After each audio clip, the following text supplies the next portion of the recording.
আসসালামু আলাইকুম, আমন্ত্রণ বাংলা ভিশন সংবাদে। আপনাদের সাথে আছি আমি শফিক রায়হান। শুরুতেই বিআরবি কেবলস সংবাদ শিরোনাম। করোনায় দেশে একদিনে তৃতীয় সর্বোচ্চ 225 মৃত্যু। ঈদের যাতায়াত ও পশুর হাটে স্বাস্থ্যবিধি না মানায় বড় বিপর্যয়ের আশঙ্কা বিশেষজ্ঞদের। করোনার মধ্যেও অর্থনীতিকে গতিশীল রাখতে সক্ষম হয়েছে সরকার, বললেন প্রধানমন্ত্রী। দেশের সবাইকে টিকাদানের আশ্বাস। পরিস্থিতি নিয়ন্ত্রণে স্বাস্থ্য মন্ত্রণালয়কে সমন্বয় জোরদারের পরামর্শ ওবায়দুল কাদেরের। টিকা সংগ্রহ ও বিতরণের রোডম্যাপ প্রকাশের দাবি বিএনপি। ঘনিয়ে আসছে ঈদ, এখনো যাত্রীর খুব একটা চাপ নেই সড়ক পথে। হতাশ বাস মালিক ও শ্রমিকরা। লঞ্চে স্বাস্থ্যবিধির ব্যাপারে নীরব বিআইডব্লিউটিএ। সাকিবের দায়িত্বশীল ব্যাটিংয়ে জিম্বাবুয়ের মুখের গ্রাস কেড়ে নিল টাইগাররা। এক ম্যাচ হাতে রেখে জিম্বাবুয়ের বিপক্ষে ওয়ানডে সিরিজও বাংলাদেশের। দেখছিলেন বিআরবি কেবলস সংবাদ শিরোনাম, এবার বিস্তারিত। আগের দিনের তুলনায় করোনায় মৃত্যু ও শনাক্ত দুটোই বেড়েছে। দেশে করোনায় আরও 225 জনের মৃত্যু হয়েছে। এটি করোনায় তৃতীয় সর্বোচ্চ মৃত্যু।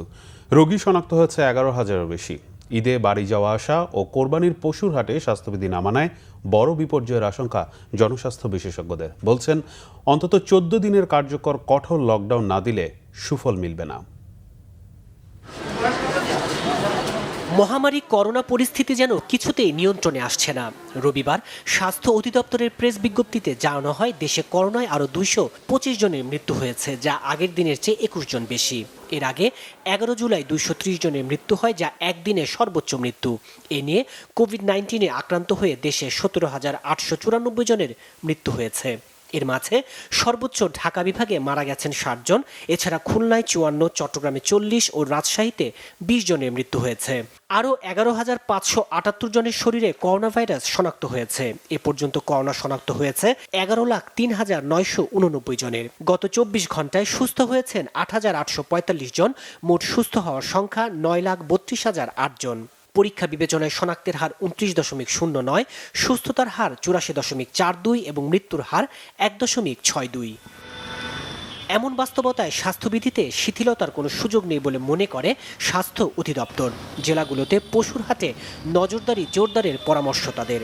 নিজেদের গ্রামের বাড়িতে যাচ্ছেন, আমরা তাদের কাছে একটি অনুরোধ রাখতে চাই, সেটি হচ্ছে যে কোনো অবস্থাতেই স্বাস্থ্যবিধি শতভাগ মেনে চলতে হবে, নিজেকে নিরাপদ রাখতে হবে, পরিবারের সদস্যদের নিরাপদ রাখতে হবে। এদিকে জনস্বাস্থ্য বিশেষজ্ঞদের আশঙ্কা, বাস, লঞ্চ, মার্কেট ও পশুর হাটে গাদাগাদি করে সংক্রমণ ছড়িয়ে পড়ার অনুকূল পরিবেশ তৈরি করা হয়েছে, যার খেসারত দিতেই হবে। কার্যকর লকডাউনের পরামর্শ তাদের।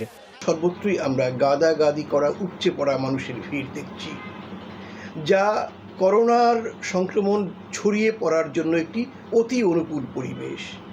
ফলে আশঙ্কা করা হচ্ছে ঈদের পরের 2 সপ্তাহে বাংলাদেশে করোনা রোগীর সংখ্যা অনেকগুলো বেড়ে যেতে পারে। ফলে জাতীয়ভাবে একটি বিপর্যয়ের আশঙ্কা রয়েছে। আমরা জানি এখন পর্যন্ত বাংলাদেশে লকডাউন অর্থে লকডাউন আরোপ করা হয়নি। তারপরেও যদি সেটি আরোপ করা হয়, 7 দিনে কখনো কাঙ্ক্ষিত ফলাফল আসবে না। আনতে হলে অন্তত 14 দিন লকডাউন দিতে হবে। যে কোনো মূল্যে স্বাস্থ্যবিধি মেনে চলারও পরামর্শ জনস্বাস্থ্য বিশেষজ্ঞদের। তাইমুর রশিদ, বাংলা ভিশন, ঢাকা।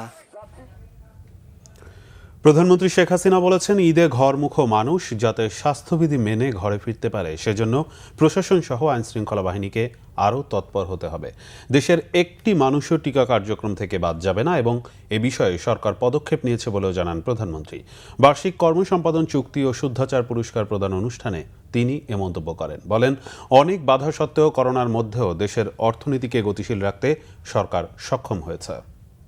এখন রাজধানীর ওসমানী স্মৃতি মিলনায়তনে মন্ত্রণালয় ও বিভাগগুলোর বার্ষিক কর্মসম্পাদন চুক্তি ও শুদ্ধাচার পুরস্কার প্রদান অনুষ্ঠানে গণভবন থেকে ভার্চুয়ালি যুক্ত হন প্রধানমন্ত্রী শেখ হাসিনা। সরকারি কর্মকাণ্ডের স্বচ্ছতা, দায়বদ্ধতা ও সম্পদের যথাযথ ব্যবহার নিশ্চিত করতেই এ পদক্ষেপ। করোনা মহামারীতে জনগণের পাশে থাকায় সরকারি কর্মকর্তা ও নেতাকর্মীদের প্রশংসা করেন প্রধানমন্ত্রী। ঈদে ঘরমুখী মানুষদের স্বাস্থ্যবিধি মানাতে আরও তৎপর হওয়ার নির্দেশ দেন। আমরা চাচ্ছি যে আমাদের দেশের মানুষ যেন কোনো রকম ক্ষতিগ্রস্ত না হয়। তো আমি জানি যে আমাদের মানুষগুলো একটু সব গ্রামের বাড়ি ছুটতে পছন্দ করে, মাস্ক পরতে চায় না, কিন্তু যারা যেখানে দায়িত্বরত আছেন আপনারা একটু চেষ্টা করবেন মানুষকে বোঝাতে এবং তারা যেন এই মাস্কটা পরে আর যেন সাবধানে থাকে। সেই জন্য করোনা শুধুমাত্র সংকট না, বরং এর থেকে সবথেকে বেশি আঘাত আসছে আর্থসামাজিক উন্নয়নের পথে। আর আমাদের দুঃখটা হলো যে বাংলাদেশকে আমরা যেভাবে এগিয়ে নিয়ে যাচ্ছিলাম সেখানে একটা বিরাট ধাক্কা লেগেছে। প্রধানমন্ত্রী আশ্বস্ত করেন দেশে সবাইকে টিকার আওতায় আনা হবে। করোনা এই পরিস্থিতিতে সকলে যেন স্বাস্থ্যবিধিটা মেনে চলে সেদিকেও দৃষ্টি দিতে হবে। তাছাড়া আমরা আমাদের ভ্যাকসিন দেওয়া শুরু করে দিয়েছি, ভ্যাকসিন আসছে এবং আমাদের দেশের প্রত্যেকটা যাদের এই ভ্যাকসিনটা গ্রহণ করার তাদের সকলে যেন এটা নিতে পারে, তার জন্য যত দরকার আমরা তা ক্রয় করব এবং আমরা সেই ভ্যাকসিনটা দেব, যেন আমার কোনো মানুষ যেন ভ্যাকসিন থেকে বাদ না থাকে, সেভাবেই কিন্তু আমরা পদক্ষেপ নিয়েছি। তত্ত্বাবধায়ক সরকারের প্রসঙ্গ উল্লেখ করে শেখ হাসিনা বলেন, ওয়ারেন্ট বাদেই তাকে গ্রেপ্তারের পাশাপাশি এমন পরিস্থিতি সৃষ্টি করা হয় যেন জীবনেও আওয়ামী লীগ আর ক্ষমতায় আসতে না পারে। এমন একটা ভয়াবহ পরিস্থিতি সৃষ্টি করা হয়েছিল যে জীবনে বোধহয় আর সৈয়দ আব্দুল মুহিত, বাংলা ভিশন, ঢাকা। প্রতিমন্ত্রী হিসেবে শপথ নিয়েছেন পরিকল্পনা বিভাগের সিনিয়র সচিব পদমর্যাদায় সাবেক সদস্য ডক্টর শামসুল আলম। সন্ধ্যায় 7:30টায় বঙ্গভবনে রাষ্ট্রপতি মোহাম্মদ আব্দুল হামিদের কাছে প্রতিমন্ত্রী হিসেবে শপথ নেন তিনি। মন্ত্রিপরিষদের বেশ কয়েকজন মন্ত্রী অনুষ্ঠানে উপস্থিত ছিলেন, তবে করোনার কারণে ছিলেন না প্রধানমন্ত্রী শেখ হাসিনা। শপথ অনুষ্ঠান পরিচালনা করেন মন্ত্রিপরিষদ সচিব খন্দকার আনোয়ারুল ইসলাম। পরিকল্পনা মন্ত্রণালয়ের প্রতিমন্ত্রীর দায়িত্ব দেওয়া হচ্ছে তাকে। বর্তমানে ওই মন্ত্রণালয়ের মন্ত্রী রয়েছেন M A Mannan. Doctor Shamsul Alam 1973 সালে বাংলাদেশ কৃষি বিশ্ববিদ্যালয় থেকে কৃষি অর্থনীতিতে এমএসসি ডিগ্রি অর্জন করেন। দীর্ঘ 35 বছরের অধ্যাপনা শেষে 2009 সালের 1 জুলাই তাকে পরিকল্পনা কমিশনের সদস্য করা হয়। কৃষি অর্থনীতিতে অবদানের স্বীকৃতির কারণে 21 পদক ছাড়াও বেশ কয়েকটি পুরস্কার পেয়েছেন ডক্টর শামসুল আলম।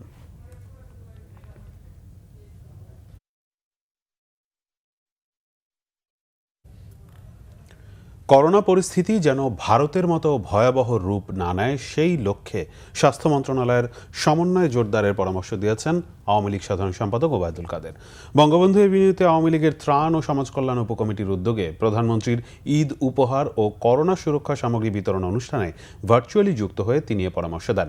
ওবায়দুল কাদের বলেন, সচেতনতার সর্বোচ্চ মাত্রা অনুসরণ না করলে এই ঈদ উৎসব যাত্রা জীবনে ভয়ানক দুঃসংবাদ হয়ে আসতে পারে। তাই প্রত্যেককে নিজের ও পরিবারের জন্য সুরক্ষা বলয় তৈরির পরামর্শ তার। কোরবানির পশু পরিবহনে ফিটনেসবিহীন যানবাহন ব্যবহার না করতে ব্যবসায়ীদের অনুরোধ জানান ওবায়দুল কাদের। প্রতিবেশীদের ভারতে দ্বিতীয় ঢেউয়ের সময় যে বিপর্যয়কর অবস্থা সৃষ্টি হয়েছিল, ভারতের সেই অবস্থারই পুনরাবৃত্তি ঘটবে আমাদের এখানে অক্সিজেন এবং বেডের অভাবে, যেন মানুষের মৃত্যু না হয় সেদিকে খেয়াল রাখতে হবে এবং স্বাস্থ্য মন্ত্রণালয়কে স্বাস্থ্য বিভাগকে আজকে আরও সমন্বয় করতে হবে শহরের সাথে গ্রামের। অবিলম্বে টিকা সংগ্রহ ও বিতরণের সুনির্দিষ্ট রোডম্যাপ প্রকাশের দাবি জানিয়েছে বিএনপি। সেই সাথে গ্যাটকো মামলায় বেগম খালেদা জিয়ার বিরুদ্ধে অপরাধের প্রমাণ হয়েছে। হাইকোর্টের পুরো রায়ে এমন মন্তব্যে ক্ষোভ ও বিস্ময় জানিয়ে বলা হয়, এ ধরনের মন্তব্য নিম্ন আদালতকে প্রভাবিত করবে। শনিবারের দলের স্থায়ী কমিটির বৈঠকের বিষয় জানাতে রবিবার গুলশানের দলের চেয়ারপারসনের কার্যালয়ে সংবাদ সম্মেলন করে বিএনপি। এতে মির্জা ফখরুল ইসলাম আলমগীর বলেন, করোনা মহামারীর নিয়ন্ত্রণের বাইরে চলে গেছে। দুর্নীতির কারণেই করোনার টিকা নিয়ে লেজে গোবরে অবস্থা করে ফেলেছে সরকার। দেশের জনসংখ্যার 70% মানুষকে টিকা দিতে হলে 26 কোটি ডোজ টিকার প্রয়োজন, অথচ এখন পর্যন্ত টিকা প্রাপ্তির কোনো সুনির্দিষ্ট তথ্য সরকার দিতে পারছে না। শুধু মিথ্যাচার করে জনগণের জীবন নিয়ে ছিনিমিনি খেলার অধিকার সরকারের নেই। অবিলম্বে টিকা সংগ্রহ ও বিতরণের সুনির্দিষ্ট রোডম্যাপ, আমরা দুটোই চাচ্ছি, টিকা সংগ্রহ এবং বিতরণের সুনির্দিষ্ট রোডম্যাপ জনগণের সামনে প্রকাশ করতে হবে। করোনা পরিস্থিতি নিয়ন্ত্রণে ব্যর্থতার জন্য অবিলম্বে স্বাস্থ্যমন্ত্রী এবং স্বাস্থ্য মন্ত্রণালয়ের ঊর্ধ্বতন কর্মকর্তাদের পদত্যাগ করা উচিত বলে সভা মনে করে। সংবাদ সম্মেলনে বলা হয়, গ্যাটকো মামলায় স্থগিতাদেশ চেয়ে রিট করেছেন সৈয়দ গালিব ও সৈয়দ তানভীর নামে দুজন, অথচ 3 বছর পর বের হওয়া রিটের পূর্ণাঙ্গ রায়ে বলা হয়েছে বেগম জিয়ার কথা। গত 2018 নির্বাচনের আগে মামলাগুলো শুনানি করা হয়েছিল, যাতে তিনি নির্বাচনে প্রতিদ্বন্দ্বিতা করতে না পারেন। সেই স্কিমটা এখনও চলমান আছেন এবং সেইটার অংশ হিসাবেই আজকে গেটকো মামলায় অযাচিতভাবে অনেক কিছু বলা হয়েছে। যদিও বেগম খালেদা জিয়া এই মামলার কোনো পার্টি না, মামলার ট্রায়ালই এখনো শুরু হয়নি, কোনো কিছুই হয়নি, কিন্তু অভিযোগ প্রমাণিত। তার মানে এটা কি? Pre judgmental. এটা মনে হচ্ছে যে বিচার করা হয়ে গেছে, এখন শুধু ফরমায়েশি রায়টা দেওয়ার বাকি রয়েছে। এইটা ট্রায়াল কোর্টের জন্য একটা নেতিবাচক প্রভাব সৃষ্টি করার জন্যই এই ধরনের অপ্রাসঙ্গিক, রিজনেবল, ইরেশনাল কথাগুলো এই মামলায় বলা হয়েছে। তাহলে তো বর্তমান প্রধানমন্ত্রীর বিরুদ্ধে অন্তত 20,000 মামলা হতে পারে। উনি তো 14 বছর ধরে কাজ করছেন, বহুগুলোতেই দিয়েছেন। এখন এই যে বিষয়গুলো, এই বিষয়গুলো হচ্ছে শুধুমাত্র যেটা কাসা কামাল সাহেব বললেন, যে রাজনৈতিক হয়রানি ছাড়া আর কিছু নয়। সংবাদ সম্মেলনে এক প্রশ্নের জবাবে বিএনপি মহাসচিব বলেন, বিরোধী রাজনীতিতে টিকতে না পেরেই হয়তো জমিয়তে উলামা জোট ছেড়ে চলে গেছে। রাজনীতি টিকতে পারছেন না। আহমেদ সরওয়ার, বাংলা ভিশন, ঢাকা। কথাগুলো বলে এদিকে ঢাকায় নিযুক্ত ভারতের হাইকমিশনার বিক্রম দোরাইস্বামী বলেছেন, ভারতের টিকার যোগান বাড়লে দ্রুত বাংলাদেশকে টিকা সরবরাহ করা সম্ভব হবে।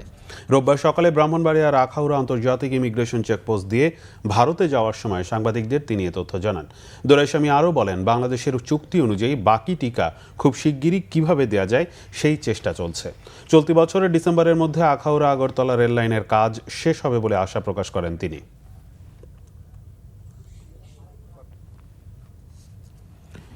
ঈদের 2 দিন বাকি থাকলেও উত্তরবঙ্গ বাস টার্মিনালগুলো একেবারেই ফাঁকা। চাপ নেই ঘরমুখো মানুষের। প্রত্যাশা অনুযায়ী টিকিট বিক্রি করতে না পেরে হতাশ বাস মালিক ও শ্রমিকরা। তবে যথাসময়ে কমলাপুর থেকে ছেড়ে গেছে সবগুলো ট্রেন। অন্যদিকে সরকারি নির্দেশ অমান্য করে ছাদে যাত্রী নিয়ে লঞ্চ ছাড়লেও কোনো ব্যবস্থা নিচ্ছে না বিআইডব্লিউটিএ। শিথিলতা করা হয়েছে লকডাউন, রাস্তাঘাটে যান চলাচল স্বাভাবিক। তবে গাবতলীর বাস টার্মিনালে এসে বোঝার উপায় নাই যে 2 দিন পরেই ঈদ। ফাঁকা টার্মিনালগুলোর চিত্রই বলে দেয় যাত্রী খরায় ভুগছে কাউন্টারের টিকিট বিক্রেতারা। যাত্রী না থাকায় অলস শুয়ে বসে সময় কাটাচ্ছেন তারা। কেউ পত্রিকায় নিবিড় মনোযোগী হয়ে, কেউ বা গল্পগুজব করে পার করছেন সময়। অনেক কর্মকর্তার মাথায় হাত কর্মচারীদের বেতন বোনাস নিয়ে। এবার খুদার কসম করে গেছে, সকালের এই পর্যন্ত আমাদের নর্মাল বাজারে 9-10 টিপ গাড়ি ছাড়ি আমরা। এই সকালের এই পর্যন্ত 1খান গাড়ি ছাড়ছে ভাই, তাও সেই গাড়িটা অর্ধেকের বেশি খালি। আমাদের এতগুলি স্টাফ, আমরা সকাল থেকে গেলাম, একটা গাড়ি ছাড়তে পারি নাই, কিন্তু আমাদের এই স্টাফের মালিক তো এদের বেতন দিতে হবে। যারা যাচ্ছে বিভিন্ন লোকাল কায়দায় চলে যাচ্ছে, কারণ যানজটের কারণে মানুষ ওই টাইমটাকে আর করতেছে না। একেবারে ধ্বংসের পথে। আমরা যে সকালবেলা একটা টিপ ছাড়বো, এই ধরনের সিচুয়েশন এখনো হয় নাই। টার্মিনালগুলোতে যে কজন যাত্রী আছেন তারাও পড়েছেন বিপাকে। যথাসময়ে গাড়ি না আসায় যাওয়া অনিশ্চিত অনেকের। রাস্তায় দীর্ঘ যানজটকেই দুষছেন টিকিট বিক্রেতারা। যানজটের জন্য লেট হচ্ছে আর যাত্রী নাই। তো টিকিট করছি 9টাতে, কিন্তু গাড়ি ছাড়ার কথা আপনার 10:30টায়, বাট এখনো পর্যন্ত গাড়ির কোনো সন্ধান নাই। যাইতে হবে যেভাবে কষ্ট করে ভেঙে ঠেঙে, তাছাড়া তো উপায় নেই। উল্টো চিত্র কমলাপুর রেল স্টেশনে। সকাল থেকেই যথাসময় ছেড়ে গেছে সবগুলো ট্রেন। বেশিরভাগ যাত্রীকেই স্বাস্থ্যবিধি মেনে নির্দিষ্ট দূরত্ব বজায় রাখতে দেখা গেছে।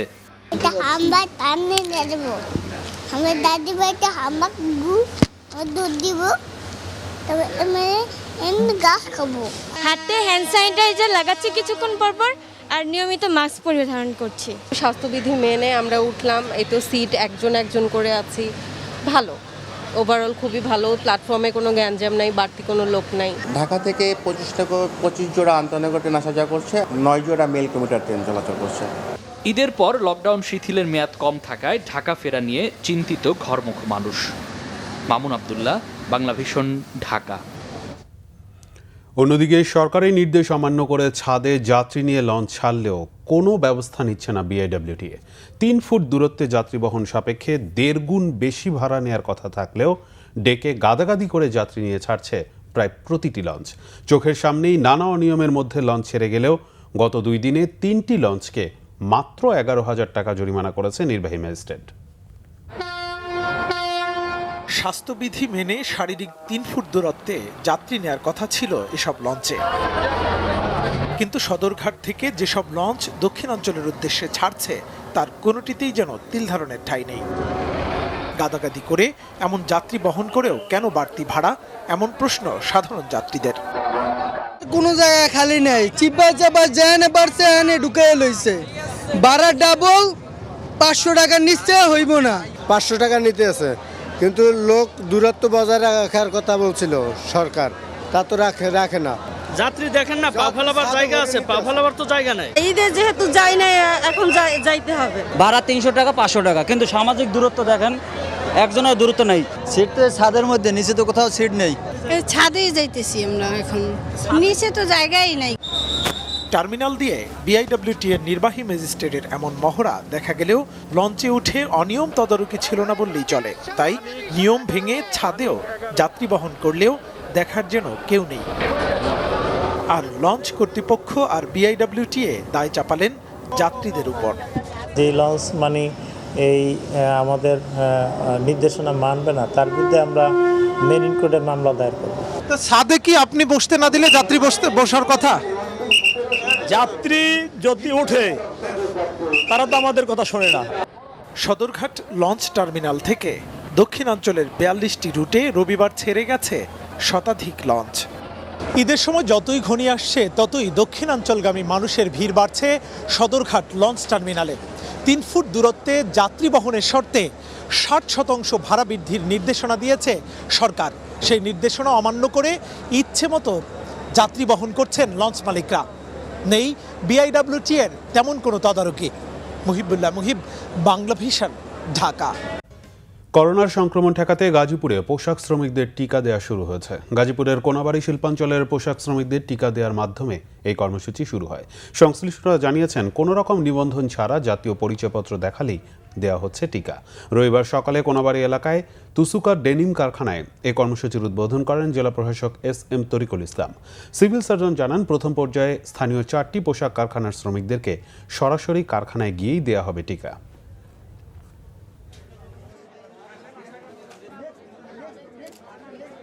টিকা দিয়ে আমরা উৎসাহিত যে গার্মেন্টস শ্রমিকরা আমরা সহজে টিকা পেয়েছি। আমরা যদি ফ্যাক্টরি থেকে টিকা না দিয়ে যদি বাইরে গিয়ে টিকা দিতাম, তাহলে আমাদের অনেক সময় নষ্ট হতো এবং আমাদের দিতে সমস্যা হতো। আমরা জানতাম না যে কোন জায়গায় টিকা দেওয়া নেবো, কি সময় সাঙ্গর কোম্পানি এতে মালিকের ব্যবস্থা করে দেওয়া হয়েছে। আমি ভয় পেয়েছিলাম যে টিকা কেমন না কেমন হবে, তা আসলে এখানে ভয়ের কিছু নেই।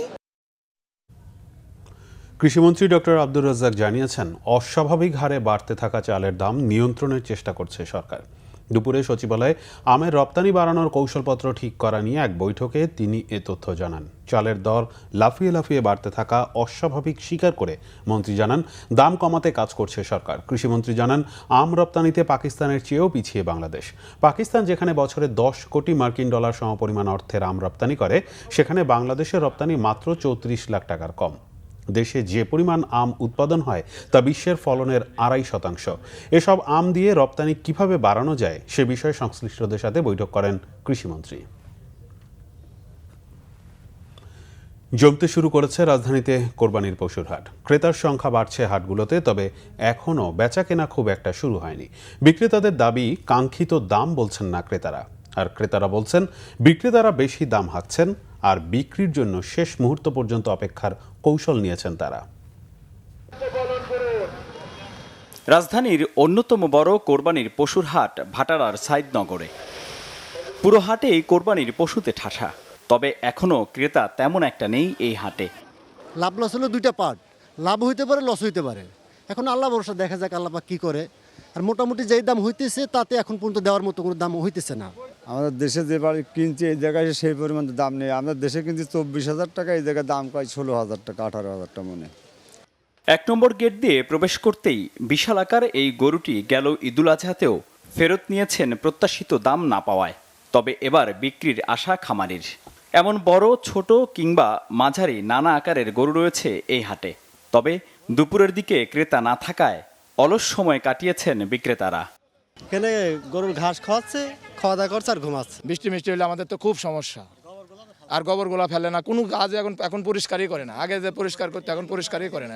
আমি যদি একটা গরু দাম চাই 2,60,000, না বলেই চলে যাচ্ছে ফ্রি। অনেকেই দরদাম করলেও যাদের বাসায় কোরবানির পশু রাখার ব্যবস্থা আছে, এখন শুধু তারাই কিনে নিচ্ছেন। দামের তুলনায় গরু একটু বেশি হয়ে যাচ্ছে দাম, তো রিস্কে থাকতে চাইলাম। গতবার একটা অভিজ্ঞতা গেছে, যার আল্লাহকে সন্তুষ্টিটাই বড় জিনিস। হয়তো এটাও ভাবতে পারে যে আমরা দুদিন দেখি, এখন দুদিন চান রাত, কিংবা আমরা যেটা ঈদের আগের দিন বলি, অনেক সময় দেখা যায় গরুর দাম পড়ে যায় মার্কেটে, হিউজ পড়ে। এখন অবশ্য প্রচুর গরু আসতেছে ঢাকায়। এখন কোরবানির পশুর হাটে করোনা সংক্রমণ রোধে স্বাস্থ্যবিধি মানার জন্য বারবার মাইকিং করছিল হাট কর্তৃপক্ষ।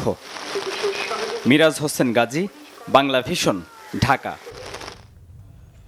অনলাইন গরুর হাট এবং খামার থেকে গরু কেনা বেচা বেড়েছে সাভারে।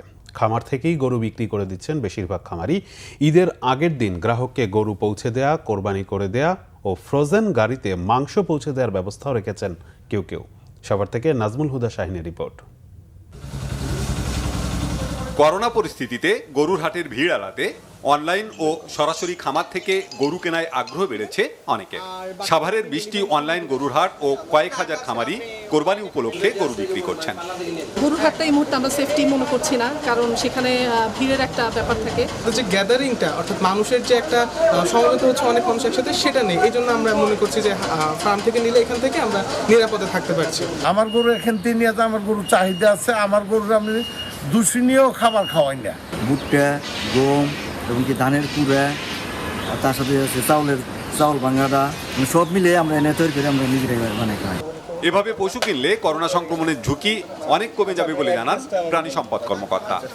প্রত্যেকটা হাটে আমাদের একটু করে প্রতিনিধি টিম রয়েছে। আমরা সেখানে কোনো অসুস্থ গরু আসে কিনা এবং কোনো গরুকে স্টোর জাতীয় কোনো ড্রাগ বা মেডিসিন খাওয়ানো হয়েছে কিনা আমরা সেটা আমরা পরীক্ষা করতেছি এবং সেরূপ আমরা ব্যবস্থা নিচ্ছি। অনলাইনে গরু বিক্রিতে ব্যাপক সাড়া পেয়েছেন উদ্যোক্তারা। সরকারের টার্গেটের বেশি বিক্রির আশা তাদের। হান্টিং নাম্বার আছে, আমাদের ফেসবুক পেজ আছে, সেখানে হয়তো নক করে সে তার চাহিদা অনুযায়ী আমাদেরকে রিকোয়ারমেন্টটা দেয়। সেই ক্ষেত্রে আমাদের টিম থেকে তার সাথে যোগাযোগ করা হয়। সেক্ষেত্রে যোগাযোগ করে তাকে সে হয়তো 2-4টা গরুর ছবি এবং ভিডিও পাঠানো হয়। তারপরে উনি যদি পার্টিকুলারলি 1-2 গরু পছন্দ করেন, সেই পছন্দ করা গরুটা আমরা লাইভে তাকে দেখাই। ঈদের দিন পর্যন্ত অনলাইনে এবং সরাসরি খামার থেকে গরু কেনার সুযোগ থাকছে বলে জানিয়েছেন সংশ্লিষ্টরা। Bangla vision news desk. রাজধানীর ড্যামরা এলাকায় অবৈধভাবে গড়ে ওঠা ব্যাটারি ভাঙার 13টি কারখানা ভেঙে দিয়েছে ভ্রাম্যমাণ আদালত। এ সময় বেশ কয়েকজনকে আটক করা হয়। রবিবার পরিবেশ অধিদপ্তর ও র্যাবের ভ্রাম্যমাণ আদালত যৌথভাবে অভিযান চালায়। গুড়িয়ে দেওয়া হয় ধর্মিক পাড়া ও কমিশনার পাড়ার 13টি অবৈধ ব্যাটারি কারখানা বা ভাটি। অভিযানের সময় মালিকদের কেউ উপস্থিত ছিলেন না। একজন দারোয়ান ও বেশ কয়েকজন শ্রমিককে আটক করা হয়। গত 4 মাস ধরে নিয়মিত বেতন দেওয়া হচ্ছে না এসব শ্রমিককে। অভিযান পরিচালনাকারীরা জানান, এসব কারখানা তৈরিতে সরকারের অনুমতি বা পরিবেশ অধিদপ্তরের কোনো ছাড়পত্র নেওয়া হয়নি।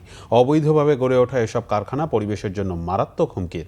পর্যায়ক্রমে সকল কারখানার বিরুদ্ধে ব্যবস্থা নেওয়া হবে, মালিকদেরও আনা হবে আইনের আওতায়। নাটোরের গুরুদাসপুরে আলোচিত গৃহবধূ সুবর্ণা হত্যা আসামি স্বামী সাগরকে গ্রেফতার করেছে পুলিশের অপরাধ তদন্ত বিভাগ সিআইডি।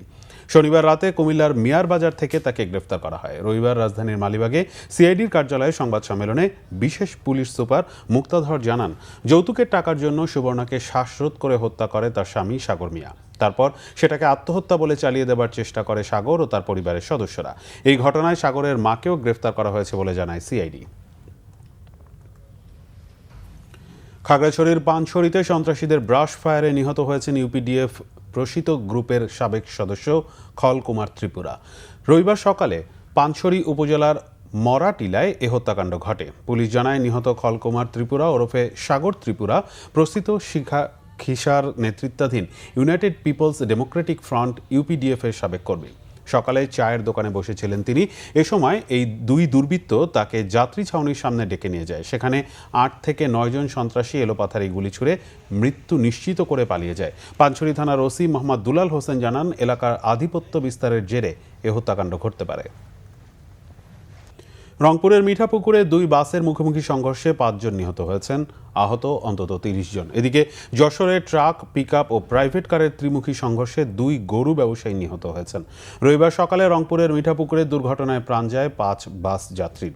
পুলিশ জানায়, ঢাকা থেকে ছেড়ে যাওয়া একটি যাত্রীবাহী বাস উপজেলার বদলদিপুরে পুকুরে পৌঁছালে বিপরীত দিক থেকে আসা কুড়িগ্রামগামী অন্য একটি বাসের মুখোমুখি সংঘর্ষ হয়। এতে ঘটনাস্থলে নিহত হন 5 জন, আহত হন অন্তত 30 জন। এদিকে যশোরের ট্রাক, পিকআপ ও প্রাইভেট কারের ত্রিমুখী সংঘর্ষ হয়েছে। এতে 2 জন নিহত ও 6 জন আহত হন।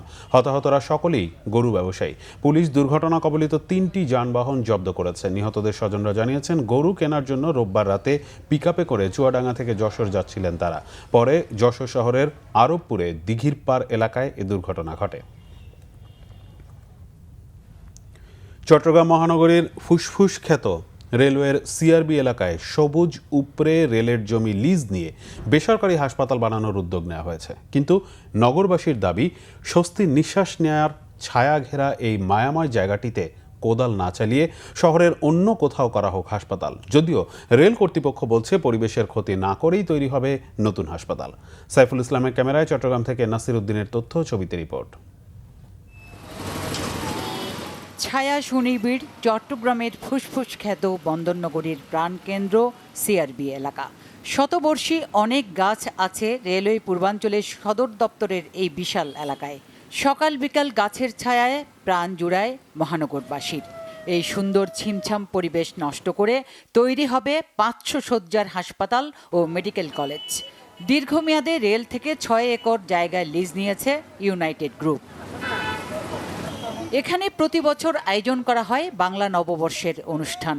এমন জায়গায় হাসপাতাল করার ঘোষণায় ফুঁসে উঠেছে চট্টগ্রামের বিভিন্ন সংগঠন এবং নানা শ্রেণী পেশার মানুষ। এখানে যে প্রকৃতির যে প্রশান্তি, সেটা কিন্তু সাধারণ মানুষকে এক ধরনের স্বস্তি দেয়। আমাদের সুস্পষ্ট বক্তব্য, প্রকৃতিকে ধ্বংস করে কোনো হাসপাতাল আমরা চাই না। এখানে যদি হাসপাতাল হয়, সেই ক্ষেত্রে যারা রোগী তাদেরও সমস্যা হবে। এটা একটা ঐতিহ্যবাহী এলাকা, এই ঐতিহ্যবাহী এলাকাকে সংরক্ষণ করা উচিত। এই জায়গায় যে হাসপাতাল করার কথা উঠেছে, তা এই জায়গার ঐতিহ্যকে নষ্ট করবে, সম্পদকে নষ্ট করবে, বাস্তুতান্ত্রিকতাকে নষ্ট করবে। তবে রেল কর্তৃপক্ষ বলছে, হাসপাতাল নির্মাণে পরিবেশের তেমন ক্ষতি হবে না। এই প্রজেক্টের মাধ্যমে কি আউটপুট হতে পারে, পাওয়া যেতে পারে, সেইগুলো সব ফাইন্ড আউট করবে। করার পরে এইটা অনুমোদন হলে আমরা ওপেন টেন্ডার করবো। ডিস্টেন্সটা অনেক দূরে, এতে কোনো প্রভাব পড়বে না। এই বিষয়ে প্রধানমন্ত্রীর সিদ্ধান্তই চূড়ান্ত বলে জানিয়েছেন রেল মন্ত্রণালয় সম্পর্কিত সংসদীয় কমিটির সভাপতি। সব সিদ্ধান্ত কিন্তু আমরা চট্টগ্রামবাসী, আমরা যারা আছি, দলমত নির্বিশেষে সকল শ্রেণীর পেশা মানুষ এটার জন্য উদ্গ্রীব। আমি মনে করি এটা মাননীয় প্রধানমন্ত্রী সিদ্ধান্ত দেবে। আমারও যদি, যেহেতু আমার মন্ত্রণালয়ের মধ্যেও আমি এটা কথা বলবো। হাসপাতাল বানিয়ে পরিবেশের ক্ষতি না করে জায়গাটিতে আরও গাছপালা লাগানোর পরামর্শ পরিবেশবিদদের। Bangla vision news desk. এবার আরও কিছু খবর। ঢাকা 18 আসনের বিভিন্ন থানা ওয়ার্ডে ত্রাণ ও ঈদ সামগ্রী বিতরণের ধারাবাহিকতায় পূর্ব থানা আওয়ামী লীগের যুগ্ম সাধারণ সম্পাদক নুরুল আমিন নুরুর উদ্যোগে 7 শতাধিক নিম্ন আয়ের মানুষের মাঝে খাদ্য সামগ্রী বিতরণ করা হয়েছে। ঢাকা 18 আসনের সংসদ সদস্য আলহাজ মোহাম্মদ হাবিব হাসানের পক্ষে উত্তরা 9 নম্বর সেক্টরের পাশের একটি ঘনবসতিপূর্ণ জায়গায় এসব ত্রাণ দেওয়া হয়।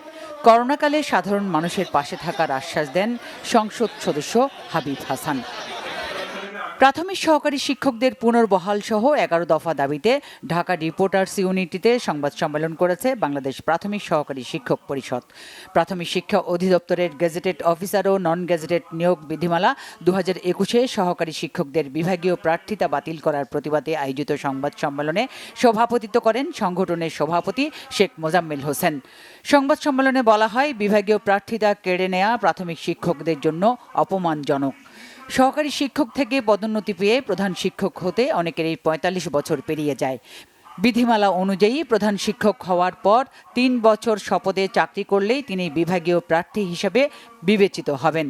1985 ও 94 এবং 2003 সালে গেজেটে উল্লেখ আছে 45 বছরেও সহকারী উপজেলা অফিসার পদে আবেদন করা যাবে। কিন্তু গত 8 জুলাই 2019-এর খসড়া প্রস্তাবটি সচিব কমিটিতে পাশ হওয়ার পরে শিক্ষকদের বিভাগীয় প্রার্থিতার সুযোগ বন্ধ করে দেওয়া হয় বলেও জানান বক্তারা। অবিলম্বে সহকারী শিক্ষকদের বিভাগীয় প্রার্থিতা পুনর্বহালের দাবি জানান শিক্ষক নেতারা। সংবাদ সম্মেলনে বক্তব্য রাখেন রবিউল আউয়াল, এ আহমেদ রাজু, সাইফুল ইসলাম সহ অনেকে। পিপল উই কেয়ার নীতি অবলম্বন করে পথ চলছে আলেশা হোল্ডিংস। রাজধানীর একটি হোটেলে আয়োজিত এক সংবাদ সম্মেলনে একথা বলেন আলেশা মার্টের শীর্ষ পদাধিকারীরা। সংবাদ সম্মেলনে জানানো হয়, করোনাকালে 50,000-এরও বেশি মানুষের কর্মসংস্থান করেছে আলেশা মার্ট।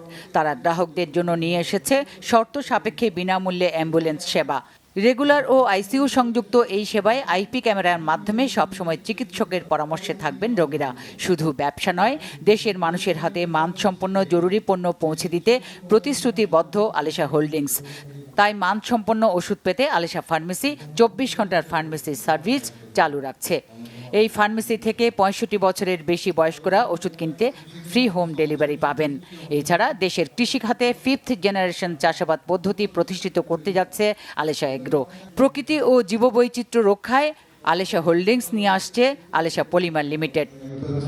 রাজবাড়ীতে করোনা পরিস্থিতি মোকাবেলায় প্রধানমন্ত্রীর আহ্বানে ব্যক্তিগত উদ্যোগে কর্মহীন 15,000 পরিবারের মধ্যে মানবিক সহায়তা দিয়েছেন জেলা আওয়ামী লীগের সাধারণ সম্পাদক কাজী ইরাদত আলী। দুপুরে সদর উপজেলার কাজীবাধায় তার মালিকানাধীন গোল্ডেশিয়া জুট মিলে রাজবাড়ী সদর ও গোয়ালন্দ উপজেলার 20টি ইউনিয়ন ও 2টি পৌরসভার আওয়ামী লীগের সভাপতি ও সাধারণ সম্পাদকদের হাতে এসব খাদ্য সামগ্রী তুলে দেন তিনি। Bangla vision news desk. সংবাদ শেষ করব, বিআরবি কেবল শিরোনামগুলো আরেকবার জানিয়ে। করোনায় দেশে একদিনে তৃতীয় সর্বোচ্চ 225 মৃত্যু। ঈদের যাতায়াত ও পশুর হাটে স্বাস্থ্যবিধি না মানায় বড় বিপর্যয়ের আশঙ্কা বিশেষজ্ঞদের। করোনার মধ্যেও অর্থনীতিকে গতিশীল রাখতে সক্ষম হয়েছে সরকার, বললেন প্রধানমন্ত্রী। দেশের সবাইকে টিকাদানের আশ্বাস। পরিস্থিতি নিয়ন্ত্রণে স্বাস্থ্য মন্ত্রণালয়কে সমন্বয় জোরদারের পরামর্শ ওবায়দুল কাদেরের। টিকা সংগ্রহ ও বিতরণের রোডম্যাপ প্রকাশের দাবি বিএনপির। ঘনিয়ে আসছে ঈদ, এখনো যাত্রীর খুব একটা চাপ নেই সড়ক পথে, হতাশ বাস মালিক ও শ্রমিকরা। লঞ্চে স্বাস্থ্যবিধির ব্যাপারে নীরব বিআইডব্লিউটিএ। সাকিবের দায়িত্বশীল ব্যাটিংয়ে জিম্বাবুয়ের মুখের গ্রাস কেড়ে নিল টাইগাররা। এক ম্যাচ হাতে রেখে জিম্বাবুয়ের বিপক্ষে ওয়ানডে সিরিজও বাংলাদেশের। এই ছিল এখনকার মতো। পরের সংবাদ রাত 1টায় দেখার আমন্ত্রণ রইল। এছাড়া বাংলা ভিশন সংবাদ ও সংবাদ সংশ্লিষ্ট অনুষ্ঠান দেখতে ভিজিট করুন www.bvnews24.com ও facebook.com/banglavisionnews এবং সাবস্ক্রাইব করুন youtube.com/banglavisionnews। এতক্ষণ সাথে থাকায় ধন্যবাদ।